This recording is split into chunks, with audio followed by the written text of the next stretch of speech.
नमस्कार, आप देख रहे हैं न्यूज 18 राजस्थान। आपके साथ मैं हूं आसिफ खान। गंगानगर में भीषण सड़क हादसा हुआ। कार बाइक में जोरदार भिड़ंत हुई। हादसे में 2 बाइक सवार युवकों की मौत हो गई। पदमपुर थाना क्षेत्र के पास यह हादसा हुआ। दोनों शवों को मोर्चरी में रखवाया गया। श्री गंगानगर में पदमपुर के नजदीक गंगानगर रोड पर 15 बीबी के पास यह सड़क हादसा हुआ। बाइक सवार 2 युवकों को तेज रफ्तार कार ने जोरदार टक्कर मार दी, जिससे दोनों युवकों की मौके पर ही दर्दनाक मौत हो गई। मृतक युवक पदमपुर के 12 बीबी और 13 बीबी के निवासी थे। हादसे की सूचना पर पहुंची पदमपुर पुलिस ने दोनों युवकों के शवों को मोर्चरी में रखवाया और आज पोस्टमार्टम करवाकर शव परिजनों को सौंप दिया।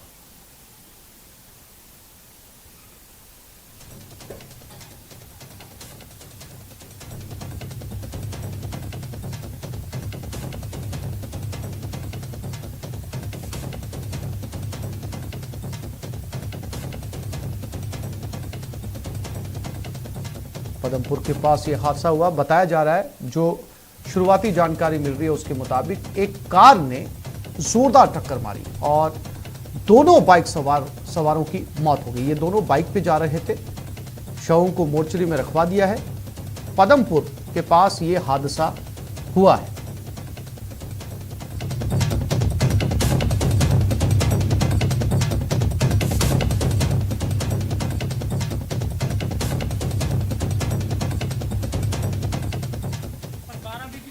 गंगानगर से भीषण सड़क हादसे की खबर। गंगानगर में पदमपुर में हाईवे पर यह दुर्घटना हुई, जहां पर एक तेज कार ने बाइक को टक्कर मारी। इस बाइक पर 2 लोग सवार थे, दोनों की मौत हो गई।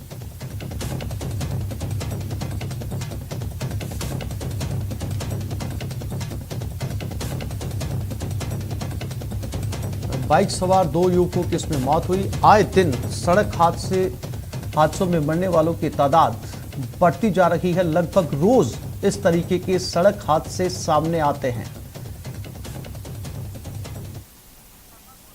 और इसी खबर पर ज्यादा जानकारी के लिए बात करते हैं हमारे गंगानगर संवाददाता अशोक शर्मा के साथ। अशोक, कैसे हुआ ये दर्दनाक हादसा? जी आसिफ जी, कल देर रात की ये घटना है जब श्री गंगानगर के पदमपुर थाना क्षेत्र में 16 बीबी के पास ये हादसा हुआ, जहां तेज रफ्तार कार और सामने से आ रही बाइक में जोरदार भीषण भिड़ंत हुई। भिड़ंत इतनी जोरदार थी कि दोनों ही व्यक्तियों की जो बाइक पर सवार थे मौके पर ही दर्दनाक मौत हो गई और कार भी पूरी तरह से क्षतिग्रस्त हो गई। बताया जा रहा है कि ये दोनों ही युवक जो बाइक पर सवार थे, ये मकान निर्माण कार्य में मिस्त्री और मजदूरी का काम करते थे, जो दोनों ही 24 बीबी से अपना काम करके वापस अपने गांव 12 बी व 13 बीबी की तरफ लौट रहे थे।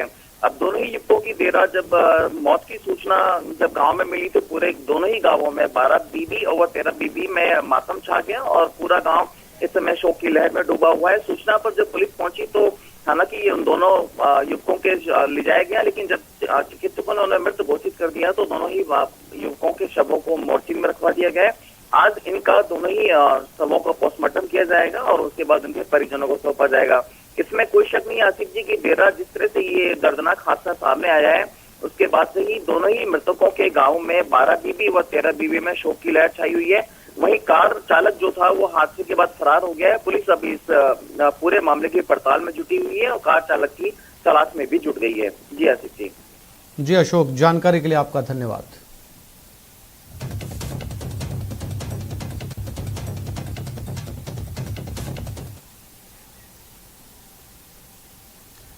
मध्य प्रदेश के धार में भी सड़क हादसा हुआ। तेज रफ्तार कार अनियंत्रित होकर पलट गई। हादसे में एक बच्चे समेत 3 लोगों की मौत हो गई। कार में सवार 3 लोग गंभीर रूप से घायल हो गए। सभी राजस्थान के निम्बा हेड़ा के रहने वाले थे। दर्शनों के लिए ओंकारेश्वर बुराली के पास जा रहे थे, जहां पर यह हादसा हुआ।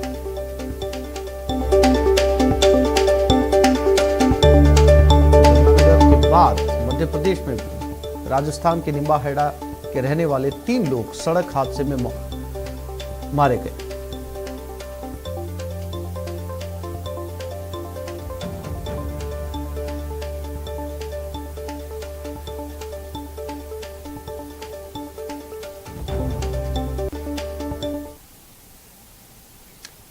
झुंझुनू में शेखावटी यूनिवर्सिटी की परीक्षा मजाक बन गई। एमकॉम के लिफाफे में उर्दू एमए का पेपर निकल पड़ा, लेकिन सतर्कता से पेपर आउट नहीं हुआ। राधेश्याम मुरारका कॉलेज में यह पेपर निकला। एमकॉम के लिफाफे के अंदर दूसरा लिफाफा था, उस पर लिखा था उर्दू एमए। सीलबंद लिफाफा होने के कारण उर्दू एमए का लिफाफा नहीं खोला गया, नहीं तो पेपर आउट होने की आशंका थी। लगातार पेपर के मामले में ये गड़बड़ियां सामने आ रही हैं।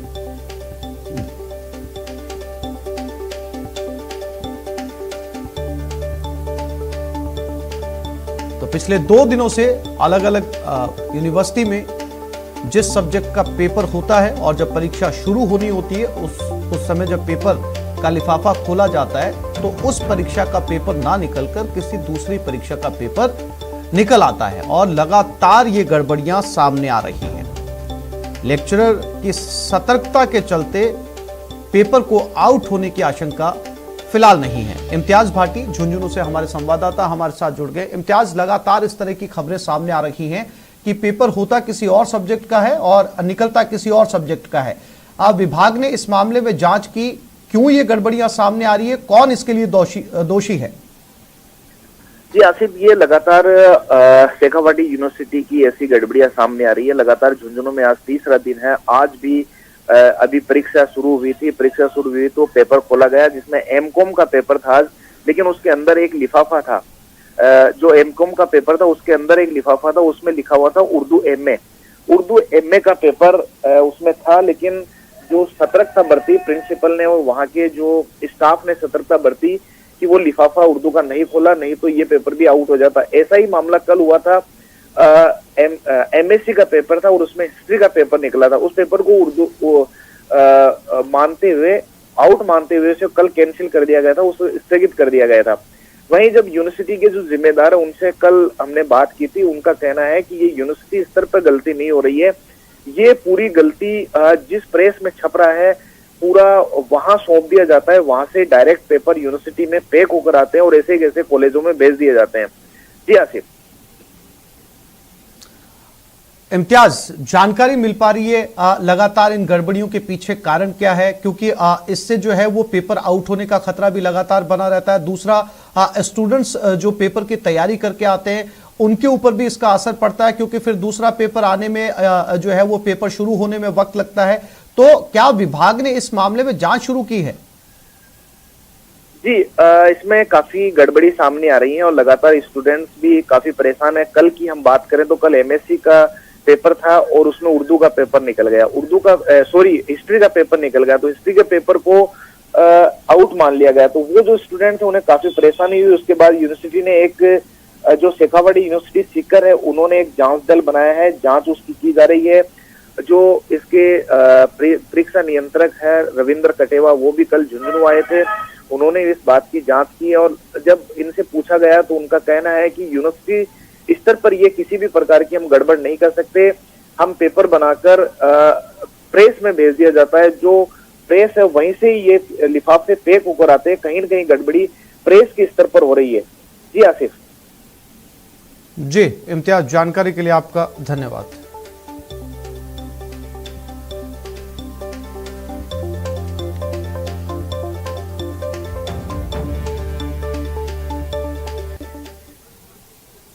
और ये बड़ी खबर चूरू के सरदार शहर से है। सरदार शहर में फूड पॉइजनिंग से कोहराम मचा हुआ है। फूड पॉइजनिंग से 100 से ज्यादा लोग बीमार हो गए। शादी समारोह में खाना खाया था, अस्पताल में अफरा तफरी का माहौल है। एक बेड पर तीन मरीजों का इलाज चल रहा है। चूरू जिले के सरदार शहर में फूड पॉइजनिंग का कोहराम देखने को मिला, जहां शादी की दावत खाने के बाद 45 से ज्यादा बच्चों समेत 100 से ज्यादा लोग बीमार हो गए। अस्पताल में सारी रात फूड पॉइजनिंग के शिकार बच्चे, बुजुर्ग, महिला और पुरुषों का आना जाना जारी रहा। अस्पतालों में लोगों की भीड़ होने के साथ साथ अफरा तफरी का माहौल भी है। एक बार के स्वास्थ्य अधिकारियों के भी हाथ पांव फूल गए। एक बिस्तर पर 2-3 मरीजों को रखने के बावजूद बेड कम पड़ गए तो मरीजों को जमीन पर लेटाकर उनका इलाज शुरू किया गया। दरअसल सरदार शहर के वार्ड संख्या 44 में 4 बेटियों की एक ही दिन शादी थी। शादी में खाने के बाद लोगों को पेट दर्द, उल्टी और दस्त की शिकायत शुरू हुई।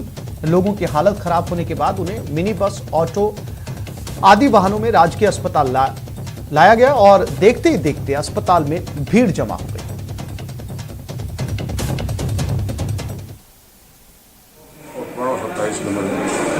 शादी कोई बड़ा और दहीबड़ा कोई उनको तो खाना खाओ बारात आएंगे 10 रुपये में इलाज ले रहे हैं। पुलिस थाना सरदार से जब सूचना मिली कि मतलब कोई वार्ड नंबर 44/27 के अंदर कोई शादी थी 4 बच्चियों की, जिसमें विदासर लाडनू व जोधपुर से बारात आई हुई थी, जिसमें खाना दोपहर का जो खाना खाया था, खाना खाने के बाद शाम को करीबन 6-7 बजे कुछ बच्चों के साथ, कुछ बड़े बुजुर्गों के साथ जी घबराने की व उल्टी आने की शिकायत हुई, जिस पर वार्ड पार्षद श्री नूर मोहम्मद जी व श्री आसिफ वगैरह ने सभी को CHC में भर्ती करवाया।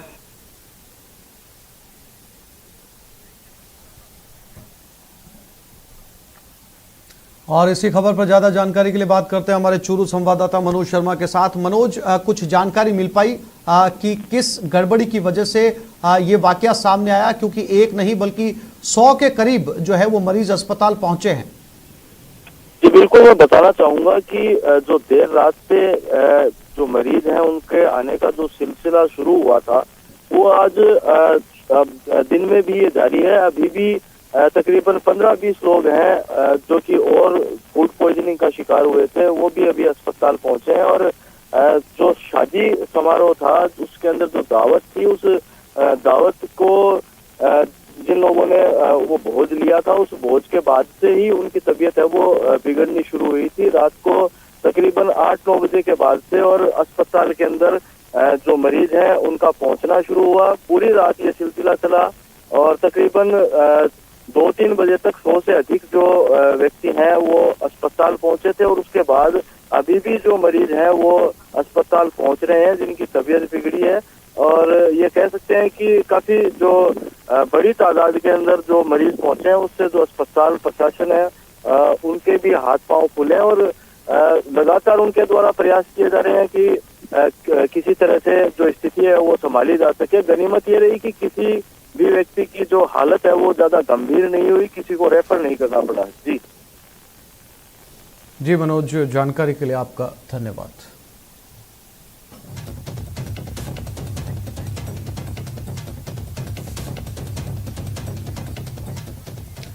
राजस्थान के झालावाड़ से एक हैरान करने वाला वीडियो सामने आया, जिसमें हथियार के साथ बैंक में घुसा एक आदमी हंगामा करता हुआ नजर आया। इस दौरान उस आरोपी ने धारदार हथियार से बैंक में तोड़फोड़ भी की, जिसके बाद बैंक में मौजूद लोग अपनी जान बचाकर भागते दिखे। इसके बाद उस बेखौफ आरोपी ने बैंक में काउंटर पर लगे शीशों को तोड़ना शुरू कर दिया। उसने वहां रखे प्रिंटर और कंप्यूटर्स को भी नुकसान पहुंचाया। इससे पहले उसने काउंटर के पास रखी अलमारी को खिसकाया और कई दूसरी चीजों को भी अपना निशाना बनाया। इस हंगामे की वजह से बैंक कर्मचारियों में काफी देर तक खौफ का माहौल बना रहा।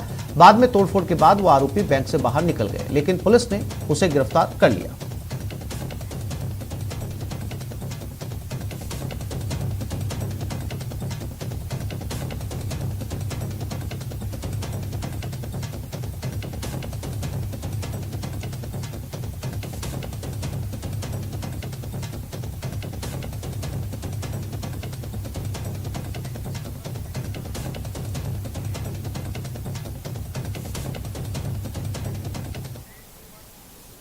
अलवर जिले के सोडावास में व्यापारियों पर हमला करने के खिलाफ जमकर विरोध प्रदर्शन किया गया। इस दौरान व्यापारियों में भारी गुस्सा देखा गया। बताया जा रहा है कि एक चोरी के मामले में पूछताछ करने पर कंजर समाज के लोगों ने बाजार में पथराव शुरू कर दिया, जिसके बाद व्यापारियों ने बाजार बंद कर दिया। हालात को देखते हुए मौके पर पुलिस भी पहुंची और कंजर समाज के 4-5 लोगों को पकड़कर मुंडावर थाने ले जाया गया।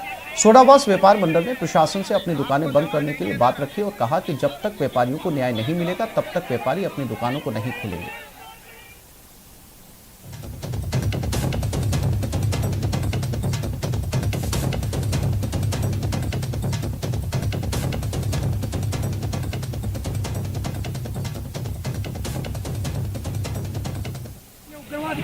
ये दर्शनीय अशोभनीय सब अपने लोग हैं, इन्हें धैर्य रखना चाहिए। अगर इनकी कोई बात है तो मैं इस दुकान का मालिक होने के नाते, इस गांव के निवासी होने के नाते इनको आश्वस्त करता हूं कि मैं इनके सत्य के साथ खड़ा हूं। जो मुजरिम है उनको प्रशासन का सहारा लेंगे, चाहे हमें SP साहब तक जाना पड़े, उनको गिरफ्तार करवाएंगे। बाकी किसी भाई को, सज्जन भाई, उसको किसी तरह कोई तकलीफ नहीं होगी। किसी के बहकावे में मेरी कंजर बस्ती का कोई भी युवा साथी, कोई बुजुर्ग, मेरी माता, कोई नहीं आए। सरपंच की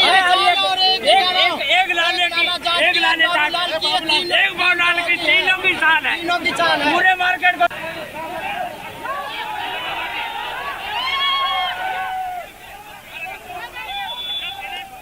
और इसी खबर पर ज्यादा जानकारी के लिए बात करते हैं हमारे अलवर संवाददाता राजेंद्र शर्मा के साथ। राजेंद्र, क्या है इस पूरे मामले में ताजा अपडेट? जी, इस पूरे मामले में पुलिस ने देर रात कार्रवाई करते हुए कंजर बस्ती से 12 लोगों को गिरफ्तार किया है, जिनके द्वारा बाजार में जाकर के व्यापारियों से मारपीट की और तांडव मचाया था। उस दौरान बाजार में बड़े जो स्थिति थी, उपद्रव मचाया था, पथराव किया था और उस दौरान कई व्यापारियों की दुकानों में तोड़फोड़ की गई थी। इसके बाद पुलिस की टीम ने देर रात हल्का बल प्रयोग करके उनको खदेड़ दिया था और खदेड़ने के बाद पुलिस की जो पूरी टीम है उसने कार्रवाई करते हुए रात में सर्च ऑपरेशन चलाया और 12 लोगों को गिरफ्तार किया है। इस पूरे मामले में पुलिस के द्वारा FIR दर्ज की गई है और जो लोग दोषी हैं उनके को चिन्हित किया जा रहा है और CCTV बाजार में जो दुकानदारों के बाहर लगे हुए थे उन्हें खंगाला जा रहा है कि कौन कौन लोग जो कंजर बस्ती से आए थे और उनके द्वारा ये तांडव मचाया गया था। व्यापारियों की मांग है कि जब तक उन्हें सुरक्षा प्रोवाइड नहीं कराई जाएगी तब तक वो बाजार नहीं खोलेंगे। इस बात को लेकर के अभी व्यापारियों से चर्चा की जा रही है। व्यापारियों की भी मीटिंग है वो हुई है, जिसमें ये प्रशासन से आश्वासन दिया गया है कि जो कंजर बस्ती के लोग हैं वो किसी पर हमला कर सकते हैं या जो लोग चिन्हित करके वो उस तरह की चोरी या अन्य वारदात को अंजाम दे सकते हैं। तो कहीं न कहीं प्रशासन के द्वारा अभी बातचीत की जा रही है। पुलिस के द्वारा जो थानाधिकारी हैं उनके द्वारा आश्वासन दिया गया है कि कस्बे में सुरक्षा व्यवस्था बढ़ा दी जाएगी और जो लोग आकर के उत्पाद करेंगे उनके खिलाफ कठोर कार्रवाई की जाएगी। उसके बाद व्यापारियों ने दुकानें खोल ली हैं। जी राजेंद्र, तमाम जानकारी के लिए आपका धन्यवाद।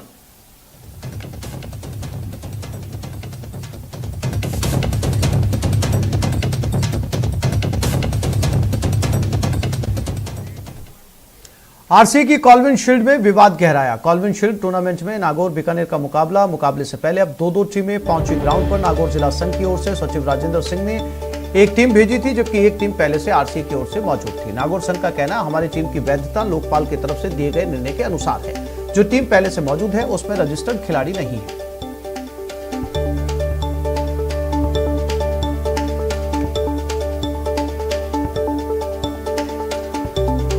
और इसी खबर पर ज्यादा जानकारी के लिए बात करते हैं हमारे संवाददाता महेश धादिज के साथ। महेश, एक ही ग्राउंड पर दो टीमें पहुंच गई हैं, क्या इस समस्या का समाधान निकला? कौन सी टीम खेलेगी? देखिए, आरसीए ने अपने डोमेस्टिक क्रिकेट को हाल ही में शुरू किया है और ये कॉल्विन शील्ड जो है सीनियर की यहाँ पर आयोजित कराई जा रही है। अरावली ग्राउंड पर आज सुबह जो नजारा देखने को मिला है वो वाकई में विवाद की संकेत करता है कि आरसीए में फिर से कई विवादों की एंट्री हो गई है। जिस तरीके से जिला संघ नागौर की तरफ से अपनी टीम बना करके भेजी गई है, वहां पे ट्रायल भी कराई गई थी, उस पर दावा ये किया जा रहा है नागौर जिला संघ के सचिव राजेंद्र सिंह नादू द्वारा कि ये उनकी अधिकृत टीम है, जबकि जो पहले से ग्राउंड पर मौजूद थी वह रजिस्टर्ड नहीं है, उसमें जो खिलाड़ी हैं वो योग्य नहीं है। और जो आरसीए ने अपनी तरफ से जो ये टीम भेजी है उसे लेकर के वे संतुष्ट भी नहीं है। दूसरी तरफ आरसीए से कोशिश की जा रही है हो सके इस मामले में, लेकिन फिलहाल जो आरसीए के सचिव है महेंद्र शर्मा, उनसे संपर्क नहीं हो पा रहा है।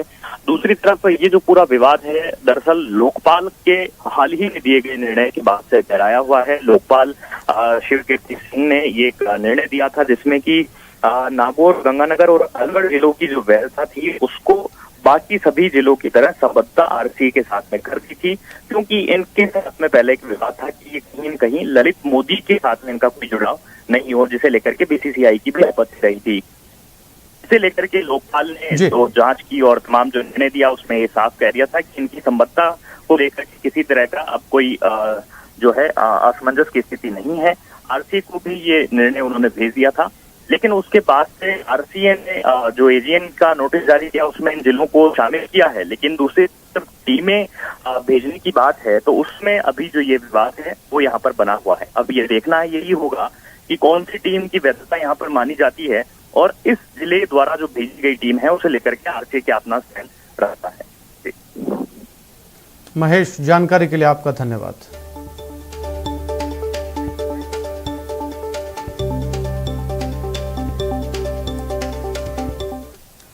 चित्तौड़गढ़ में चोर गिरोह का खुलासा हुआ। बाइक चोर गिरोह का भंडाफोड़ किया गया। गिरोह के 2 सदस्य गिरफ्तार हुए हैं। चोरी की 11 बाइक भी बरामद की गई। चित्तौड़गढ़ की मंडफिया थाना पुलिस ने यह कार्रवाई की। मोटरसाइकिल चोरों को गिरफ्तार कर उनके कब्जे से 11 बाइक बरामद की गई है। थाने में 26 अगस्त को सुनील जटिया ने अपनी बाइक चोरी होने की रिपोर्ट दर्ज कराई। इस पर कार्रवाई करते हुए पुलिस ने भैरूलाल जोशी निवासी उदयपुर और कालू सुथार निवासी अकोलागढ़ को गिरफ्तार किया है। पकड़े गए अभियुक्तों के कब्जे से 11 चोरी की बाइक उनकी निशानदेही पर बरामद की जा चुकी है। भैरूलाल जोशी के खिलाफ 20 प्रकरण दर्ज हैं। वहीं कालूलाल सुथार थाने के हिस्ट्री शीटर हैं। दोनों आरोपियों ने सांवलियाजी चिकित्सालय चित्तौड़गढ़, उदयपुर, एमबी हॉस्पिटल सुखपाड़ा सहित विभिन्न स्थानों से बाइक चोरी की वारदात कबूल की है। आरोपियों को न्यायालय ने जेल भेज दिया है।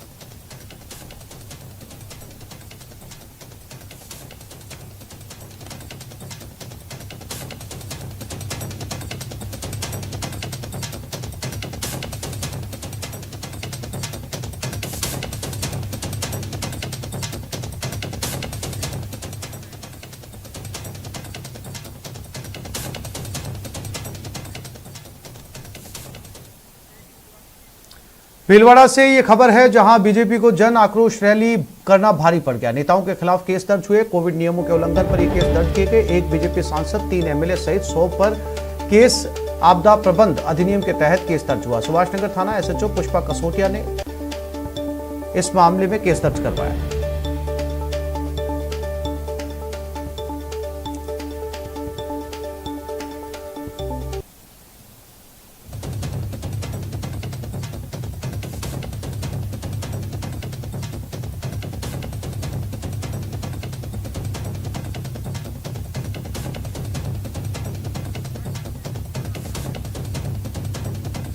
तो पूरी की पूरी रैली में जो है वो लगभग 100 लोगों के ऊपर केस दर्ज किया गया है। एक सांसद और 3 एमएलए के ऊपर कोविड नियमों के तहत ये केस दर्ज किया गया। आक्रोश रैली पर एफआईआर की गई।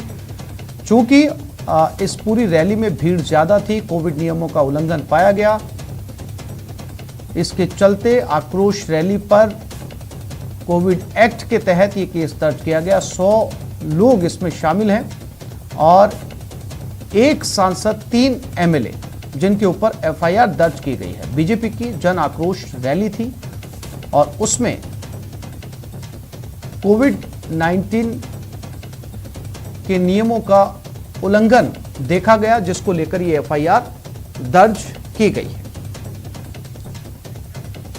और इसी खबर पर ज्यादा जानकारी के लिए बात करते हैं हमारे भीलवाड़ा संवाददाता मनीष धादीच से। मनीष, एक सांसद, 3 एमएलए और 100 लोग, इतनी ज्यादा एफआईआर, क्या था पूरा मामला और क्या प्रतिक्रिया आई है सांसद और एमएलए की तरफ से इस एफआईआर पर?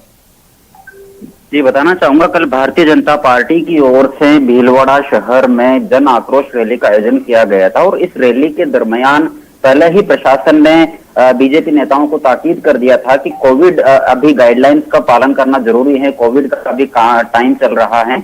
लेकिन जब बीजेपी नेता उमड़े तो 1000 से 1500 के बीच बीजेपी कार्यकर्ता उमड़ पड़े शहर में और जगह जगह जो कोविड नियम थे इनका उल्लंघन किया गया। तो उसी के मद्देनजर फिर देर रात को कल पुलिस ने चित्तौड़ के सांसद सीपी जोशी और बीजेपी शहर विधायक विठल शंकर अवस्थी, साथ में जहाजपुर विधायक गोपीचंद मीणा, जिन्होंने इस रैली का आयोजन किया था, जन आक्रोश रैली के जो मुख्य सूत्रकार थे जहाजपुर विधायक गोपीचंद मीणा, उनके साथ में माडलगढ़ विधायक गोपाल खंडेलवाल के सहित तीन विधायकों और एक सांसद सहित लगभग 100 कार्यकर्ताओं के खिलाफ पुलिस ने मामला दर्ज किया है। फिलहाल जब हमने बात की बीजेपी नेताओं से तो उनका कहना था कि इस पर अभी तक एफआईआर देखने के बाद में कुछ कहा जा सकेगा। वहीं बीजेपी जिलाध्यक्ष जो है लादूलाल तेली, उनका कहना था कि कांग्रेस सरकार जो है वो प्रशासन के जरिए दमनकारी नीति अपनाना चाहती है, लेकिन बीजेपी के कार्यकर्ता और बीजेपी के नेता कहीं भी किसी भी तरह से डरने वाले नहीं हैं, दबने वाले नहीं हैं। जी आसिफ।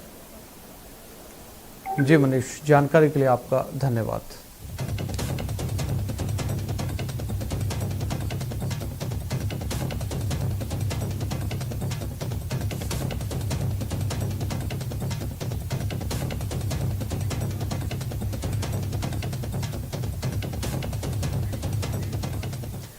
चित्तौड़गढ़ में विवाहिता की मौत हुई। आकाशीय बिजली गिरने से मौत हुई। हादसे में 3 भेड़ पालक भी घायल हुए। 20-50 भेड़ों की भी मौत हो गई। बीती रात ये आकाशीय बिजली गिरी थी। तो आसमानी बिजली आफत बनकर टूटी, जिसमें से एक की मौत हुई, 3 लोग घायल हुए और 50 भेड़ों की मौत हो गई।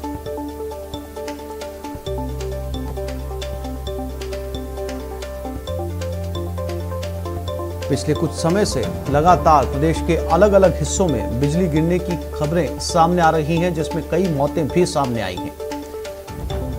इसी के चलते मॉनसून एक बार फिर से सक्रिय है राजस्थान के कुछ हिस्सों में और आकाशीय बिजली भी लगातार गिरने की खबरें सामने आ रही है। इसी सिलसिले में चित्तौड़गढ़ में एक विवाहिता की मौत हो गई, 3 भेड़ पालक घायल हुए और 50 भेड़ों की मौत इस हादसे में हो चुकी है।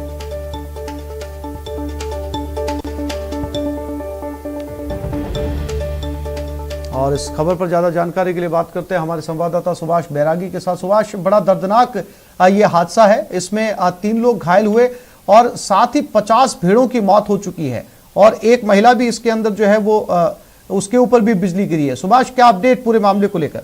जी, इस मामले में बड़ा अपडेट यह है कि चित्तौड़गढ़ जिला कलेक्टर ताराचंद मीणा और पुलिस अधीक्षक राजेंद्र प्रसाद गोयल मौके पर पहुंचे हैं और ये भेड़ें चूंकि गांव से बाहर थी, एक जंगल जैसा इलाका है, वहां ये भेड़ पालक जो है रेवड़ लेकर जाते हैं और रात में जहां इनको जगह मिलती है वहां विश्राम कर लेते हैं। ऐसे में ये जंगल में रुके हुए थे और इन पर बिजली गिरी और एक दर्दनाक हादसा पेश आया है। फिलहाल जिले के प्रशासनिक अधिकारी वहां मौके पर पहुंचे हैं और पूरे मामले में जानकारी जुटाकर घायलों को उपचार मुहैया कराने के साथ ही जो सरकारी सहायता मिलती है उसको दिलाने के लिए चित्तौड़गढ़ जिला कलेक्टर ताराचंद मीणा और पुलिस अधीक्षक राजेंद्र प्रसाद गोयल मौके पर पहुंच चुके हैं और लोगों से बातचीत कर रहे हैं।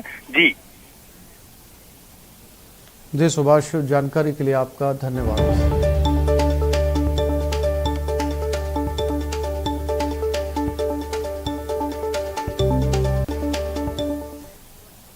और एक खबर अजमेर से है। आरएस प्री परीक्षा 2021 ऑनलाइन आवेदन की आज आखिरी तारीख है। 27 और 28 अक्टूबर को प्रस्तावित है परीक्षा। लाखों की संख्या में आवेदन आने की उम्मीद की जा रही है।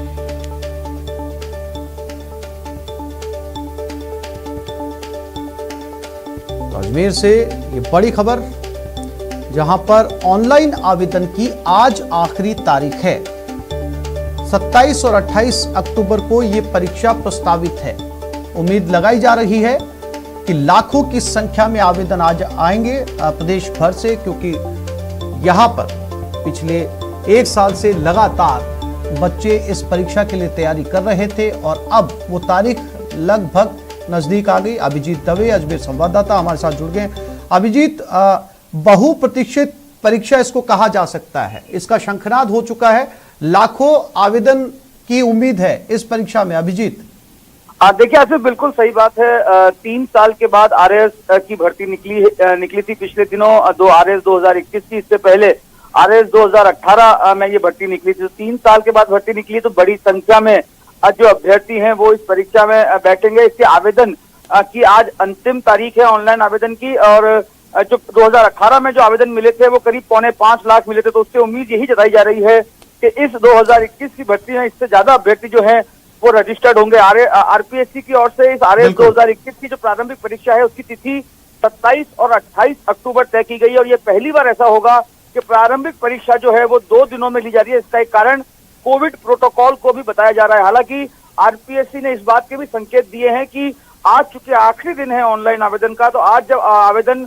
बंद हो जाएंगे उसके बाद जो फाइनल फिगर आएगा अप्लाइड कैंडिडेट्स का, उसके ऊपर डिपेंड करेगा कि इस परीक्षा को 2 दिन में, 1 दिन में या इससे आगे भी खिंचाया जा सकता है। बिल्कुल अभिजीत, उस तारीखों का इंतजार करना चाहिए। हालांकि इसमें लाखों आवेदन जो हैं वो संभावित हैं। तमाम जानकारी के लिए आपका धन्यवाद।